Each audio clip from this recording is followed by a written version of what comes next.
அவன் அவனுக்கு என்ன கண் கண்டதுதான், கண்ணால் பார்க்குறான். பார்த்து சோதம் குமரா பட்டங்கள் கத்துரை தோட்டம் போல் இருக்கிறது. சரி, அதான் நல்ல நமக்கு மேய்ச்சலுக்கெல்லாம் வசதியாக இருக்கும் அப்படின்னு சொல்லி அதை நம்பி அவன் போனான். ஆனால் ஆபிரகாமும் ஆண்டுடைய வார்த்தையை நம்பி அவர் காத்து கொண்டிருந்தார். ஆனால்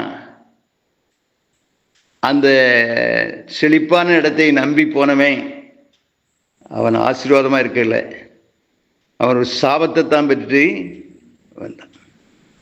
ஆனால் ஆபிரகாம் அவர் ஆண்டவர் சொல்லும் வரைக்கும் காத்திருந்தார். அவர் ஆசீர்வதிக்கப்பட்டார்.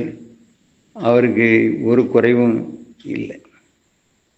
அதனால் ஆண்டவருடைய வார்த்தையை நம்பி நம்ம செவிக்கும்போது ஆண்டவர் நமக்கு பெரிய ஆசீர்வாதத்தை கட்டளையிடுவார்.